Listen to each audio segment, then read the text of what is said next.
Halo semuanya, di sini saya akan menjelaskan jenis-jenis dan elemen-elemen dasar komunikasi bisnis. Apa sih komunikasi bisnis itu? Nah, komunikasi bisnis merupakan proses pertukaran informasi suatu perusahaan dengan pihak internal maupun eksternal perusahaan. Sama halnya dalam kehidupan manusia, komunikasi membantu para pihak dalam perusahaan, baik internal maupun eksternal, untuk saling memahami dan mencapai tujuan bersama.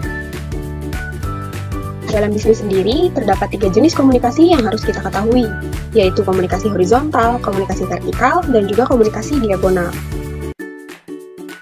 Komunikasi horizontal. Komunikasi horizontal adalah jenis komunikasi antara orang yang memiliki posisi atau level yang sama di dalam perusahaan. Jenis komunikasi ini terjadi antara dua manajer departemen yang berbeda atau antara dua karyawan yang bekerja di departemen yang sama. Komunikasi horizontal dapat membantu memfasilitasi koordinasi dan kolaborasi ataupun berbagi informasi antar departemen atau antar tim. Komunikasi vertikal. Komunikasi vertikal adalah jenis komunikasi antara orang yang memiliki posisi atau level yang berbeda di dalam perusahaan. Komunikasi vertikal ini juga dibagi menjadi dua, yaitu vertikal ke atas dan vertikal ke bawah. Yang pertama, vertikal ke atas. Komunikasi ini terjadi ketika informasi disampaikan dari bawahan ke atasan. Contohnya, seorang karyawan mengirimkan laporan kinerja bulanan kepada supervisor, atau tim pengembangan melaporkan hasil uji coba produk kepada manajer produk. Tujuan dari komunikasi ini adalah untuk memberikan laporan, umpan balik, atau meminta dukungan. Yang kedua, vertikal ke bawah. Komunikasi ini terjadi ketika informasi disampaikan dari atasan ke bawahan. Contoh, manajer memberikan instruksi baru tentang prosedur kerja kepada staf. Atau eksekutif mengumumkan perubahan kebijakan perusahaan kepada semua karyawan. Nah, ini biasanya melibatkan pengarahan, instruksi, atau komunikasi kebijakan. Jenis komunikasi yang selanjutnya yaitu komunikasi diagonal.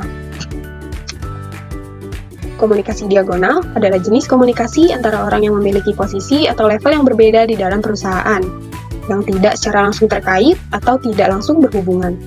Contohnya, antara karyawan di departemen atau divisi yang berbeda, atau bisa juga tim pengembangan produk berbicara langsung dengan departemen pemasaran untuk mendapatkan masukan tentang fitur produk yang diinginkan pasar. Jenis komunikasi ini dapat membantu meningkatkan keterbukaan dan memfasilitasi kolaborasi antar departemen atau tim yang berbeda. Selanjutnya, elemen-elemen dasar komunikasi bisnis. Elemen-elemen dasar komunikasi bisnis terdiri dari pengirim, penerima, pesan, saluran, dan juga umpan balik. Yang pertama, pengirim. Pengirim adalah individu atau pihak yang memulai komunikasi.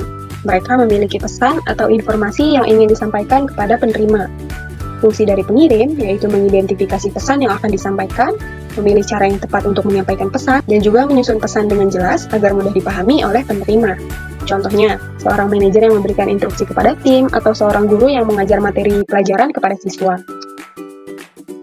Lalu yang kedua, penerima. Penerima adalah individu atau pihak yang menerima dan memproses pesan dari pengirim. Mereka harus memahami dan menafsirkan pesan yang disampaikan. Fungsi dari penerima yaitu menerima pesan dengan benar dan juga menafsirkan serta memahami pesan sesuai dengan konteks dan niat pengirim. Yang ketiga, pesan. Pesan adalah informasi atau ide yang ingin disampaikan oleh pengirim kepada penerima. Pesan ini bisa berupa kata-kata, simbol, gambar, atau bentuk komunikasi lainnya. Fungsi dari pesan yaitu menyampaikan informasi yang relevan dan jelas, dan juga memastikan bahwa pesan tersebut sesuai dengan tujuan komunikasi. Yang keempat, saluran. Saluran adalah media atau metode yang digunakan untuk menyampaikan pesan dari pengirim ke penerima. Saluran dapat bersifat verbal, nonverbal, atau digital. Contoh saluran verbal yaitu komunikasi tatap muka, telepon, dan juga video. Lalu tujuan nonverbal, ada bahasa tubuh, ekspresi wajah, dan juga gestur. Kemudian contoh saluran digital yaitu email, pesan teks, dan juga media sosial. Yang terakhir ada umpan balik. Umpan balik adalah respon dari penerima yang mengindikasikan bagaimana pesan diterima dan dipahami. Umpan balik membantu pengirim mengetahui apakah pesan mereka efektif atau perlu disesuaikan. Fungsi dari umpan balik yaitu memberikan tanggapan terhadap pesan yang diterima, atau mengklarifikasi dan juga memperbaiki informasi jika diperlukan. Contohnya, karyawan mengonfirmasi bahwa mereka memahami instruksi yang diberikan, atau siswa bertanya jika ada bagian dari pelajaran yang tidak jelas atau yang dia tidak mengerti.